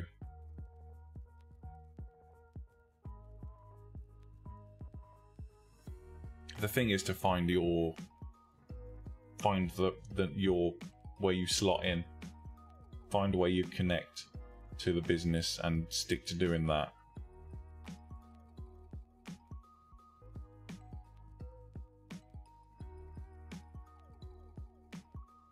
But that isn't to say that you can't learn. Like, coding isn't a talent, that's a skill. You can learn to do that, because it's just learning another language.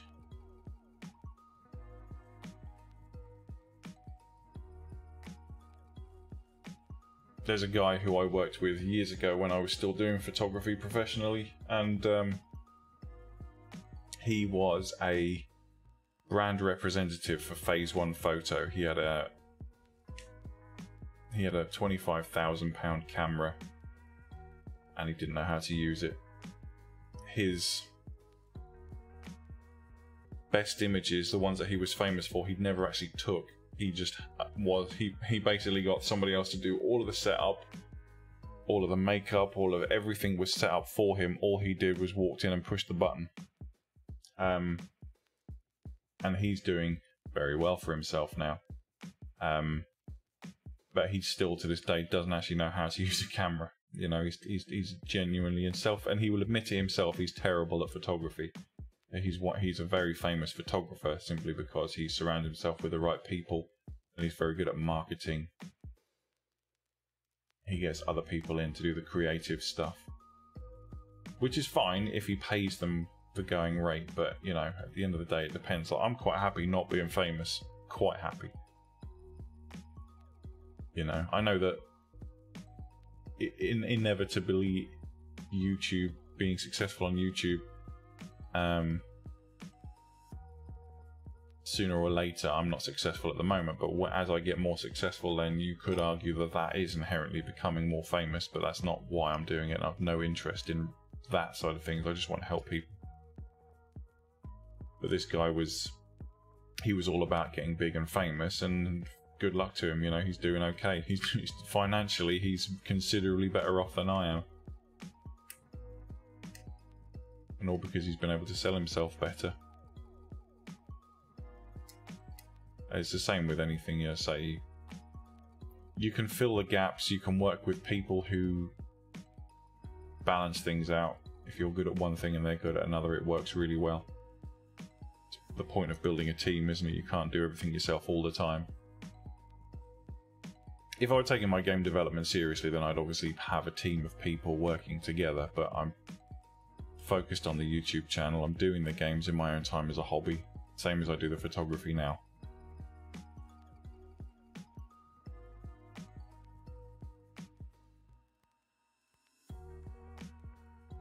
You got to strike while the iron's hot as well.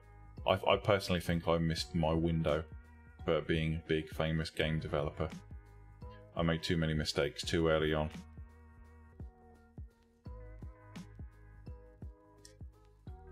Whereas other guys like out there who are doing very, very well for themselves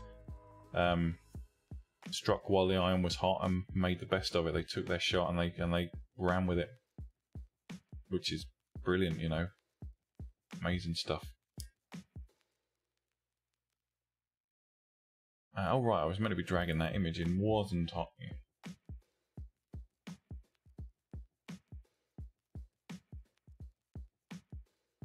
My accent is a bit of a mishmash.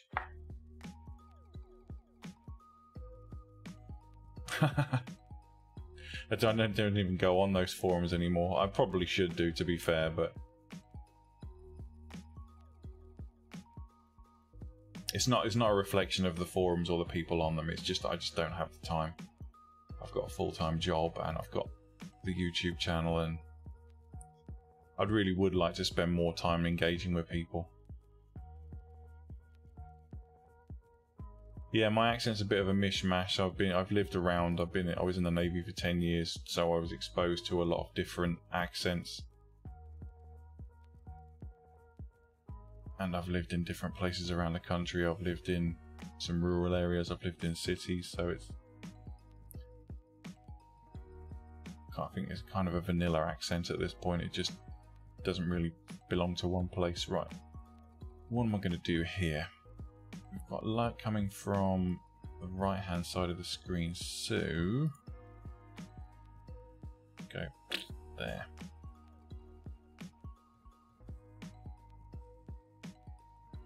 Adds a little bit more light to depth of field to that bad boy. I want to add more contrast, if I'm being honest, because the darks around the character are great, but on this pavement I feel like the pavement could be a little bit darker.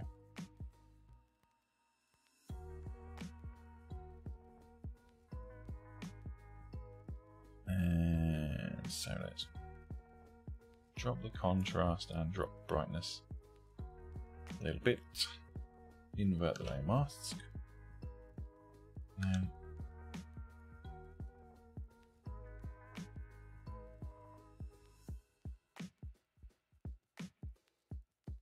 works, and then pop that under there, and then nip. That's cool. Now we're getting that effect. Nice. Now I think I need to darken this corner a little bit just so that it draws the eye more over this way. There's a difficulty with these shots where this is a detail shot. It's not the most interesting render in the world. It's just his feet on his board. So yeah, you know, not a great deal going on. But trying to get the eye to follow the thing that you want it to follow is always a bit more of a challenge here.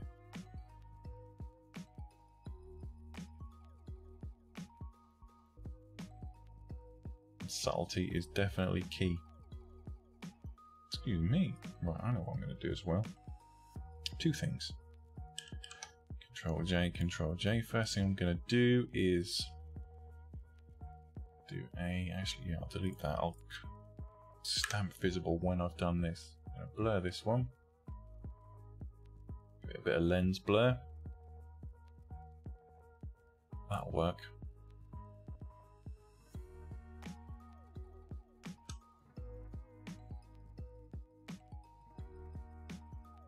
And we'll just drop the opacity down so it creates a bit of a haze around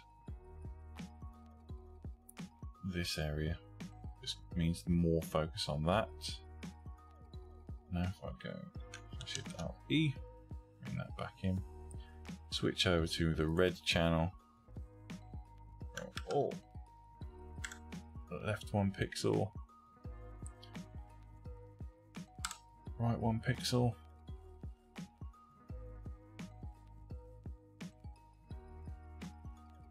And then drop the opacity of this down as well. Gives us that little bit more photorealism in our image. By which it means it makes it look more like a photo and less like bare eyeballs.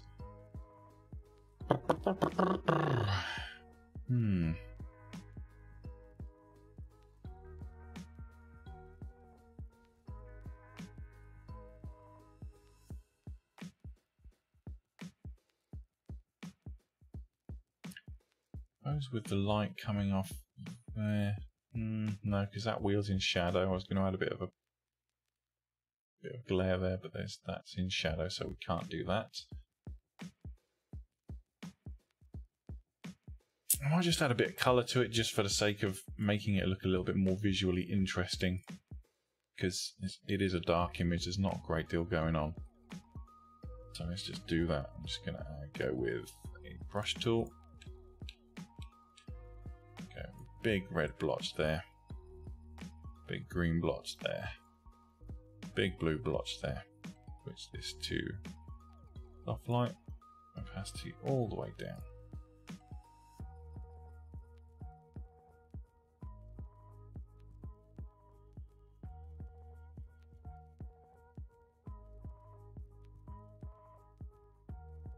It's barely noticeable, but it is noticeable. Just makes it look a little bit more interesting.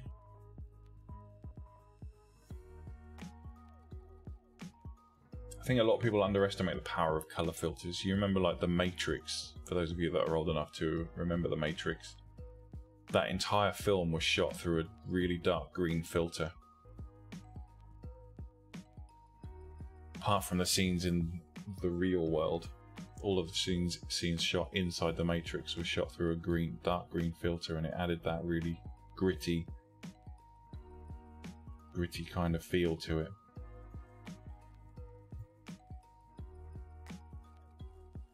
Like if you was to go, and it was dark green filter, it's like proper dark. If I were to go there, turn off all this other nonsense and go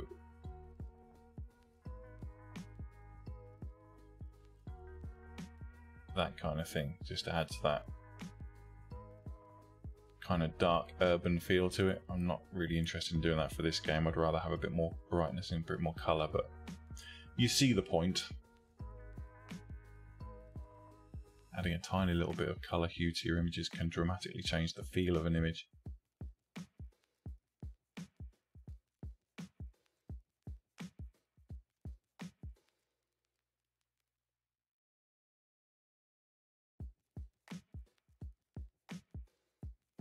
About 10 minutes left, guys, and then I'm going to knock it on the head for this one.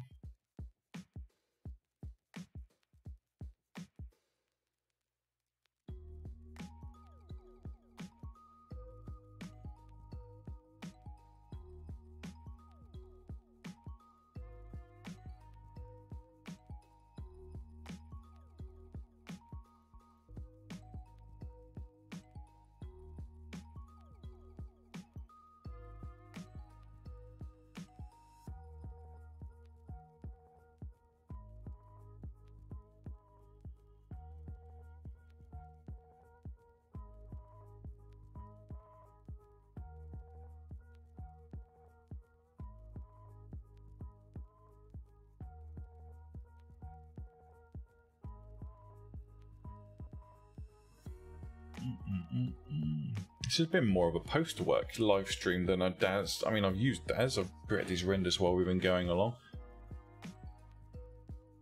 No,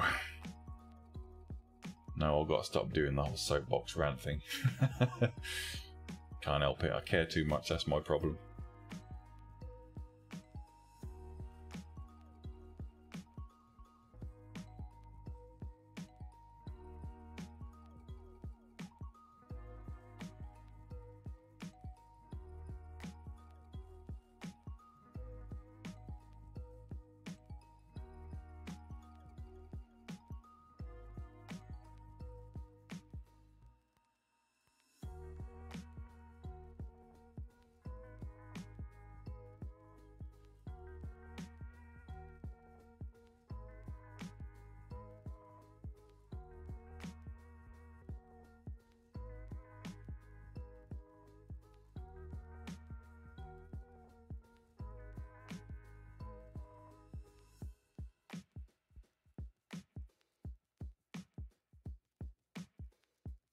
talking about the photography thing,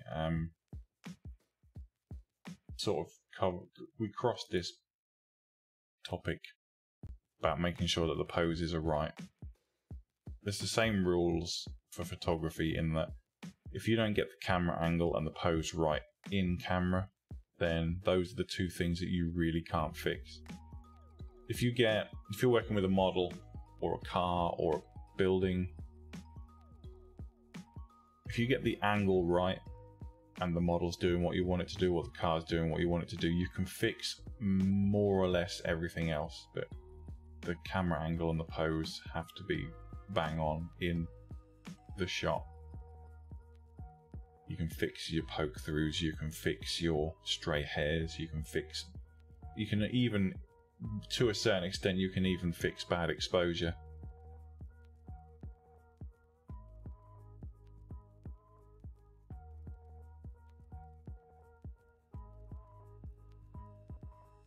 So if you can nail that, you can even fix bad composition, to be honest. If you shoot slightly wider, if you render your images with a little bit of spare space around the edges of things that you don't care if you lose or not, you can fix the composition in post as well. Just stick it in Lightroom and play until you find a composition that you like. But the camera angle and the pose, can't do a damn thing about those in post.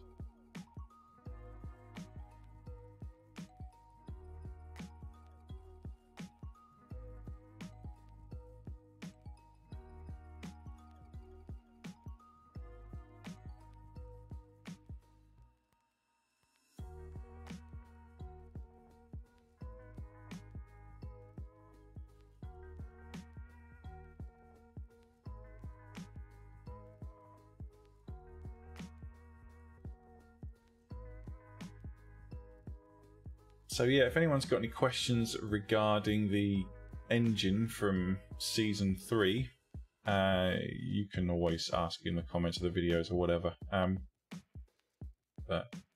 Or you can come and speak to me in the live streams and things like that. It's all good. I'm hoping that I've covered enough information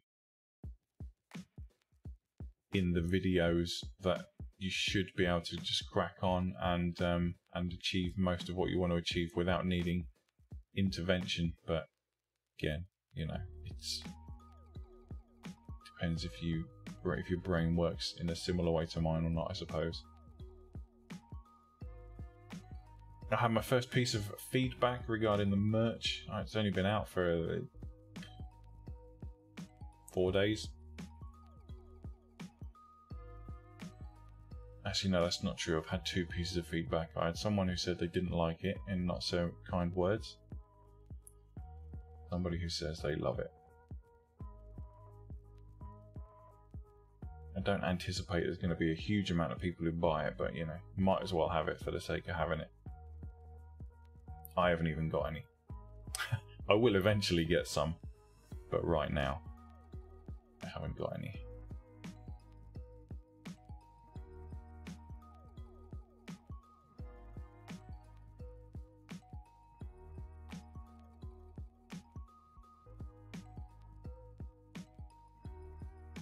The engine,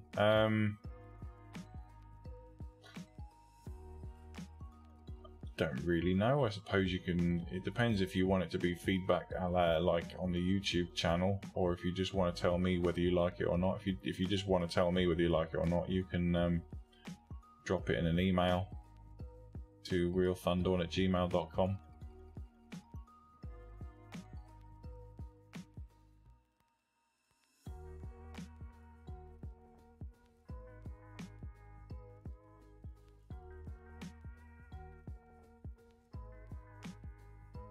There's always going to be an element of the amount of suggestions I've had from people about what I should and shouldn't put in the engine is pretty staggering. Generally, the Let's Code season, as some of you may know, are aware, I have had that planned for quite a long time, since probably about Christmas, so I knew exactly what I was doing in terms of what I was going to put in the engine. So no, I got feedback on the merch. As I say, I've had someone left a comment on the store that they really liked it. They bought a couple of items, and there was one person who left a comment on my YouTube channel saying that they thought it sucked. I was like, well, clearly not for you then, is it, really?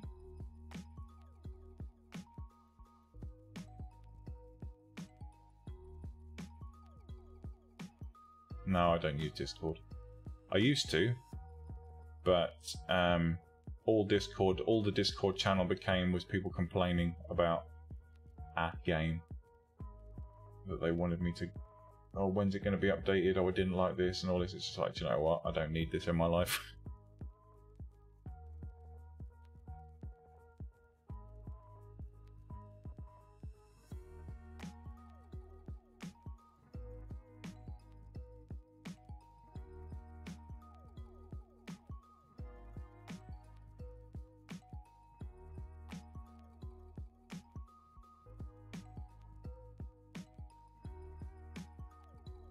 And the forum, I have got forum on the website, but I haven't activated it because the 2 times that I've activated it so far, on both occasions, within about 20 minutes, there were about, well, on the first time I did it, there were 1 or 2, but the second time I activated the forum, there were about 700 fake accounts within about an hour. Fake accounts of people just trying to get in the back door because for some reason people think that I have loads of really valuable stuff stored on my website, which I don't know what to tell you about that. All the downloads are there for free, and everything that's on the website is what you see, literally, the images and everything like that. So why anyone would want to try and get in the back door, I don't know.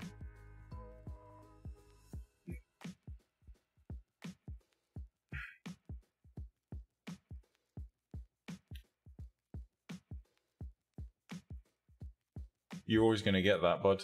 I had that non-stop when I first released my game, apart from the wave of hate that I got because I dared to put a transgender character in my game. I got constantly people demanding. At the end of the day, it's your game. You're not building a game by committee, you're building the game that you want to create. Some people are going to love it, some people are going to like it less. But you don't have to explain yourself to people. If you don't put a feature in the game that they want, that's their problem, not yours. Don't let it become your problem.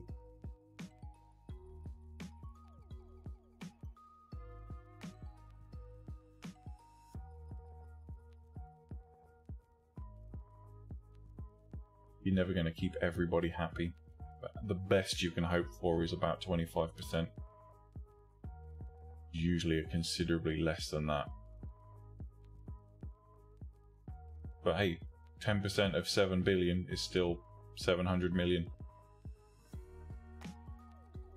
Yeah, well, that's the point, isn't it? As I say, that's their problem, not yours, bud. If they want all those clothing items in the game, that's up to them. But you're at a disadvantage because you're recreating something that someone's already created. So they're going to want. So people are going to be a lot more demanding. That was kind of one of the things I was trying to say earlier. Just don't do it. As I say, create the game that you want to create. People can complain.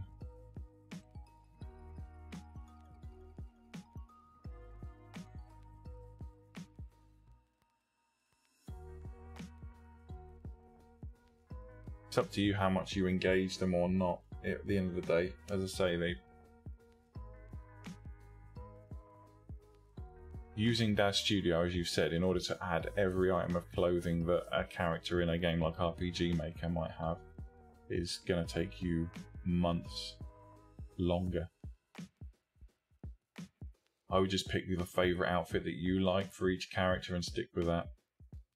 This is only advice, obviously you do what you want to do, but I certainly wouldn't waste my time now. Now I've been around long enough to know. No matter what you do, there's always going to be someone who prefers a different way, but that's their problem. Yeah, exactly. You're telling your story. Same with my games. I'm telling my story. I don't really care what other people think. They either like it or they don't. No, well, I said, don't let them get upset. Because There's no such thing as bad press. If people, that's the reason why the YouTube algorithm works the way it does. Like, if you dislike one of my videos, it has the same impact as liking a video. YouTube doesn't see positive or negative, it just sees people are talking about your game, people are reacting to your video, whatever. Any reaction is a reaction. Of course, look at Donald Trump and Boris Johnson, their election campaigns. Incredibly divisive, but everybody, you know, people couldn't ignore them.